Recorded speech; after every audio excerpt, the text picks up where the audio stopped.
சாதாரண ஒரு சப்ப பையன் கூல் சுரேஷ்க்கு நீங்க இவ்வளவு எதிர்ப்பு தெரிவிக்கும் போது தமிழக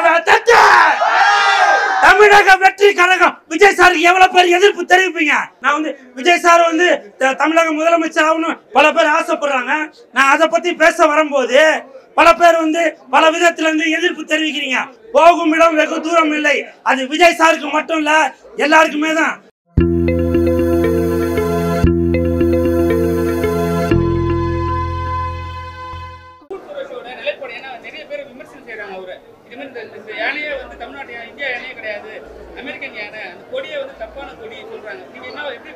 சார், யானையா இருந்தாலும் சரி, பூனையா இருந்தாலும் சரி, நீங்க வந்து இங்க இருக்கும் போதும் தமிழ்நாட்டில இருந்து பார்க்கும் போதும் அதுக்கு பேர் யானைன்னு தான் சொல்லுவாங்க. இங்கிலீஷ்ல எலிஃபென்ட்னு சொல்லுவாங்க. நீங்க ஆப்பிரிக்காவுக்கு போனாலும் அதை யானைன்னு தான் சொல்லுவாங்க. இல்ல அதுதான் இல்ல பிரதர், அதை தான் நான் சொல்ல வரேன். நான் அது எப்படி இருந்தாலும் யானைன்றது யானை தான். நம்ம ஓட்டு போட போற இடத்துல யானை சிகப்பா இருக்கா, யானை கருப்பா இருக்கா, யானை வெள்ளையா இருக்கான்னு பார்க்க மாட்டோம். புரியுதுங்களா? அந்த இடத்துல யானை இருக்குதா, ஒரே குத்திட்டு வந்துட்டு இருக்க போறான். கொலை பண்றதுக்கு இல்ல, யானை சின்னத்துல எல்லாரும் ஓட்டு போடுங்க அப்படின்ற ஒரு விஷயத்த இப்போ யானை வந்து இப்ப வந்து இது வந்து என்னுடைய சின்னம் அப்படின்றத வந்து இப்ப இந்த கொடி மூலமா வெளியில கொண்டு வராரு. ஒன்றும் இல்லைங்க, யானையை விடுங்க. இப்போ சப்போஸ் ஒரு பாம்பு சின்ன வச்சு அவர் வச்சிருந்தாக்க என்ன பண்ணுவாங்க? அதற்கு ஒரு எதிர்ப்பு தெரிவிப்பாங்க. உண்மையா இல்லையா? ஒரு மயில் வச்சிருந்தாக்க அந்த மயிலுக்கு ஒரு எதிர்ப்பு தெரிவிப்பாங்க.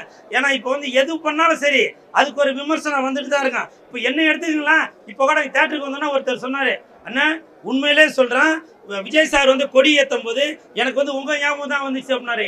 ஏன் ஞாபகம் எதுக்கே வந்து அப்படின்னா, உங்களோட சிஎஸ்கே கட்சி கூல் சுரேஷ் கட்சியும் தமிழக வெற்றி கழகமும் ஒன்னா இணைய போறதா நீங்க வந்து ஏற்கனவே பல பேட்டியில சொல்லிட்டு இருந்தீங்க. அது நான் பார்த்தேன் அப்படின்னு.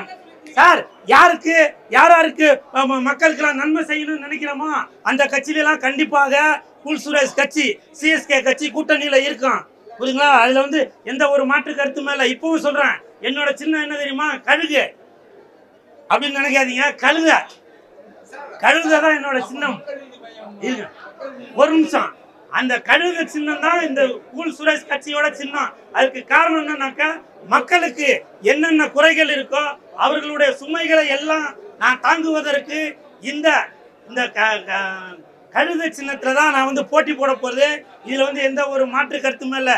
ஏன்னா கழுதை அப்படின்னாலே எல்லாரும் வீட்டு வாசல்லையுமே வச்சிருப்பாங்க. என்னன்னு, என்னை பார் யோகம் வரும் அப்படின்னு. கழுத முகத்துல முடிச்சுட்டு போனா நல்லது நடக்கும்னு சொல்லுவாங்க. அதனால 2026ல கூல் சுரேஷ் கட்சியும் சிஎஸ்கே கட்சியும் தமிழக வெற்றி கழகமும் கண்டிப்பாக இணைந்து மக்களுக்காக செயல்படும். ஒருவேளை தமிழக வெற்றி கழகத்தில் கூட கூல் சுரேஷ் கட்சி இணைவதற்கான சாத்தியம் இல்லை அப்படின்னு யாருன்னா ஒரு எதிர்ப்பு தெரிவிச்சாக்க, இல்ல விஜய் சாரே வேணாம்னு சொன்னா கூட என்னுடைய ஆதரவு வெளியில இருந்து நான் கொடுத்துட்டு தான் இருப்பேன்.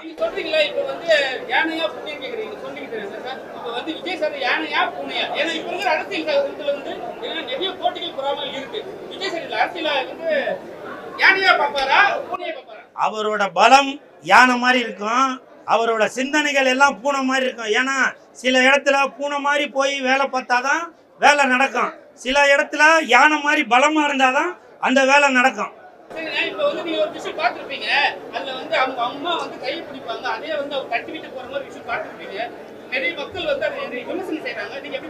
சார், இப்ப இங்கே நிறைய பேர் நான் வரும்போது எனக்கு கை கொடுக்குறாங்க.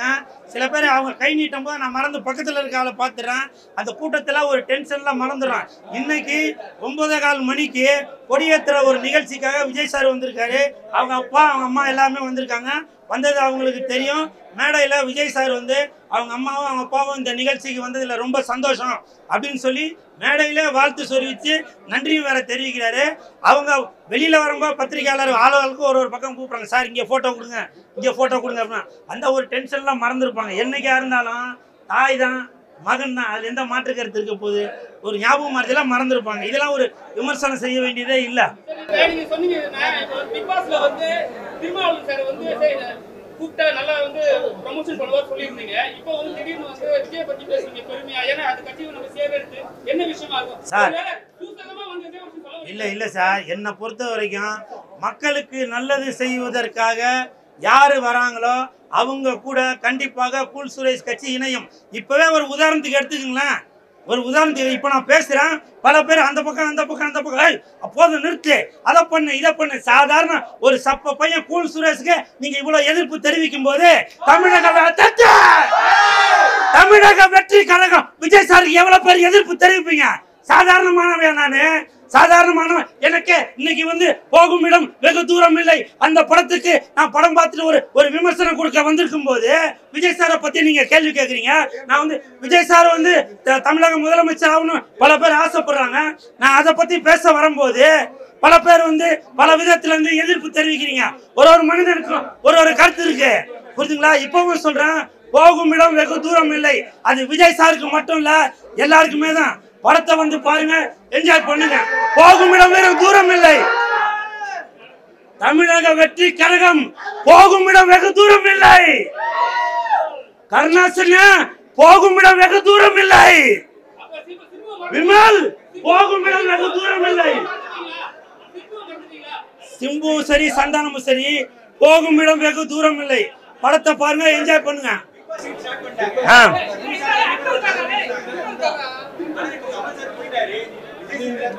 கமல் சார் போயிட்டாருன்னு மொட்டையா சொல்லாதீங்கப்பா. அதே கண்டென்ட்டா போட்டுவீங்களா கமல் சார் போயிட்டாரு அப்படின்னு? அப்படி இல்லை.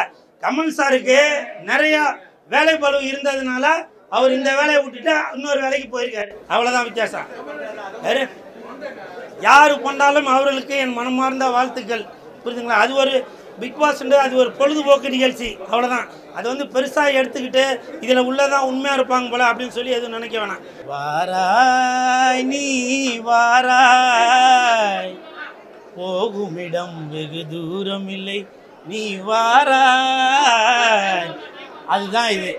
இந்த படம் போகுமிடம் வெகு தூரம் இல்லை. இந்த படத்தை இப்போ பார்த்துட்டு வரான். கதாநாயகனாக விமல் நடிச்சிருக்காரு. கதாநாயகனுக்கு நண்பராக, நண்பர்னு சொல்ல முடியாது, ஒரு கதாபாத்திரம் அதில் வந்து கருணாசன் நடிச்சிருக்காரு. அவ்வளவு பிரமாதமான நடிப்பு.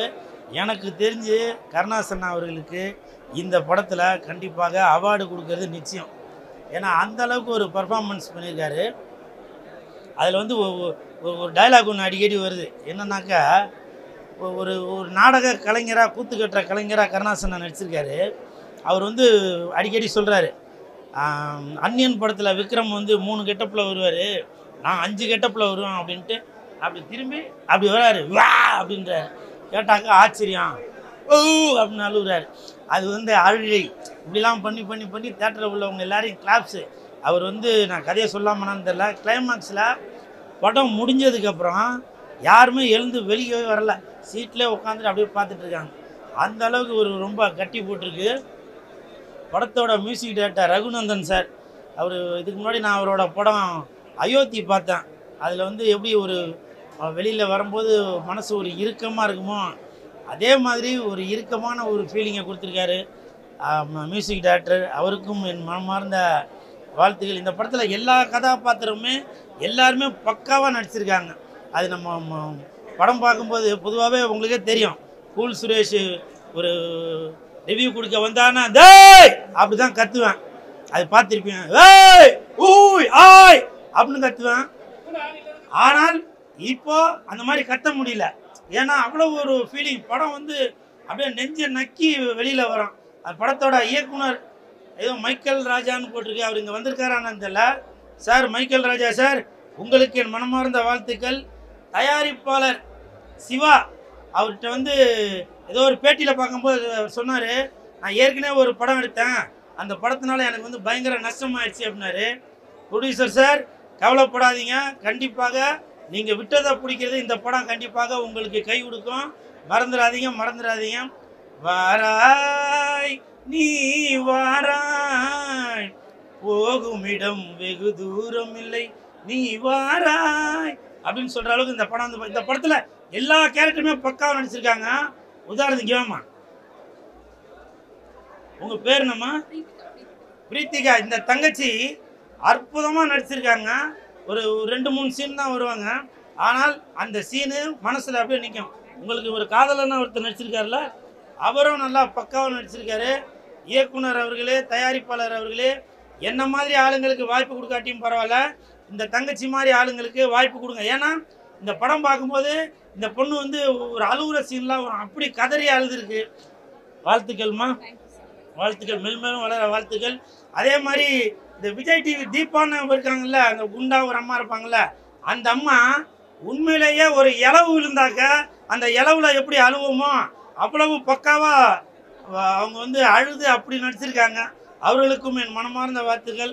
மொத்தத்தில் போகும் இடம் வெகு தூரமே இல்லை, உங்கள் பக்கத்தில் தான் இருக்கு. படத்தை வந்து பாருங்க, என்ஜாய் பண்ணுங்க. சரிங்களா? சரிங்களா? போகும் இடம் வெகு தூரம் இல்லை, போகும் இடம் வெகு தூரம் இல்லை.